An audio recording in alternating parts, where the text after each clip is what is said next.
అదే RTV app వార్తల్ని క్షణాల్లో చదివే అవకాశం ఉంటుంది. ఒక న్యూస్ పేపర్, ఒక టెలివిజన్ ఛానల్ మీ చేతుల్లో ఎప్పుడూ ఉంటాయి. మెండపేట నియోజకవర్గంలో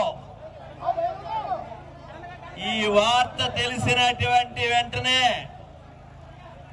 నియోజకవర్గంలో ఉన్నటువంటి మీ అందరూ చూపిస్తున్నటువంటి అభిమానానికి జీవితాంతం మీకు రుణపడి ఉంటానని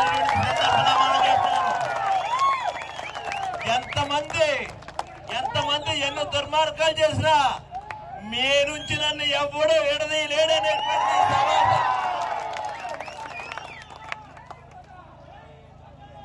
మరి ఈ రోజుని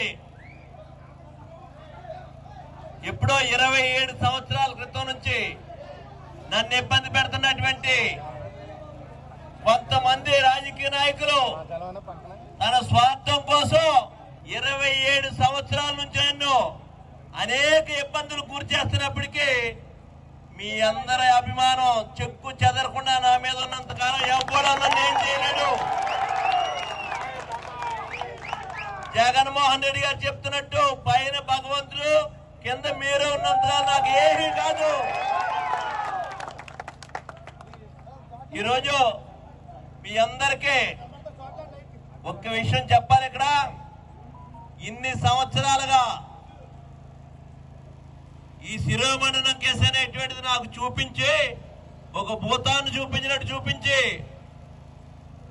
దీంతో వాళ్ళ రాజకీయ పబ్బం కలుపుకోవడానికి ఆనాడు కొంతమంది ప్రయత్నం చేస్తే, ఈనాడు మెండపేటలో ఉన్నటువంటి ఈ తెలుగుదేశం పార్టీ నాయకులు ఇదే పని మీద ఉన్నారనేటువంటి చెప్పగలుగుతున్నారు. మీరు ఎన్ని కుట్రలు చేసినా, ఎన్ని తప్పుడు ఆరోపణలు చేసినా చట్టం మీద నాకు గౌరవం ఉంది. ఆ చట్టం మీద ఉన్నటువంటి గౌరవంతో 27 సంవత్సరాలుగా తిరుగుతున్నాను నేను. ఒక మనిషికి ఇంతకంటే దారుణమైనటువంటి మానసికంగా, రాజకీయంగా, ఆర్థికంగా అనేక ఇబ్బందులు పడుతున్నటువంటి పరిస్థితులు నాకు మాత్రమే తెలుసు. అయినప్పటికీ మీ అందరి యొక్క అభిమానం నా మీద ఉండటంలో ఎటువంటి బాధలు కలిగిన, ఎటువంటి ఇబ్బందులు వచ్చినా చెక్కు చెదరనటువంటి విశ్వాసంతో ముందుకెళ్తున్నాను. ఈరోజు పొద్దుటి తీర్పు వెలువడిన తర్వాత ఆ తీర్పు చూసి సంబరాలు చేసుకున్నటువంటి తప్పుడు న్యాయాలందరూ కూడా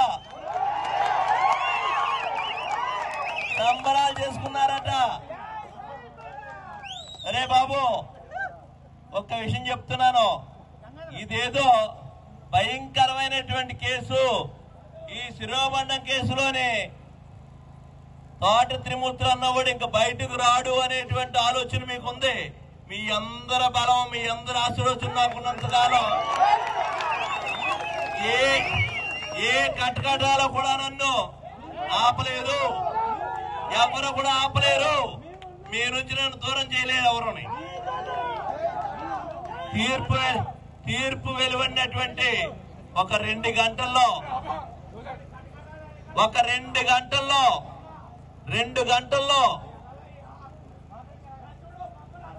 బాబరాజు ఆగు. తీర్పు వెలువడినటువంటి 2 గంటల్లో మళ్ళీ మీ అందరి ప్రేమతోటి, మీ అందరి అభిమానంతో బెయిల్ మీద బయటికి రావడం జరిగింది. ఇది ఈరోజు ఒక్కటి చెప్తున్నాను, ఈ నియోజకవర్గంలో గాని, రామచంద్రపురం నియోజకవర్గంలో గాని దళితుల యొక్క ఆశీస్సులు నా మీద ఉన్నంతకాలం నన్ను కూడా ఏమీ చేయలేడు. ఎందుకు ఈ మాట చెప్తున్నానంటే, 2097లో ఇదే కేసులో నన్ను దుర్మార్గంగా ఇరికించి నేను అరెస్ట్ మీద బయలుకు వచ్చిన తర్వాత ఎన్నికలు జరిగినాయి 99లో. ఆ ఎన్నికల్లో రామచంద్రపురం నియోజకవర్గంలో ఉన్నటువంటి దళితులందరూ కూడా నా వెన్నంటుండి 20,000 మెజార్టీతో గెలిపించారు ఆ రోజు నన్ను. మళ్ళీ అదే పరిస్థితి ఈ రోజు ఇక్కడ మెండపేటలో వచ్చింది.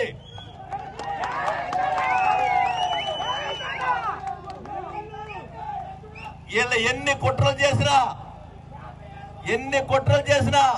ఎన్ని దుర్మార్గాలు చేసినా ఖచ్చితంగా మీ ప్రేమ అభిమానంతో నన్ను ఎవరో ఏమీ చేయలేరు అనేటువంటిది మరొకసారి రుజువు చేసింది ఇక్కడ.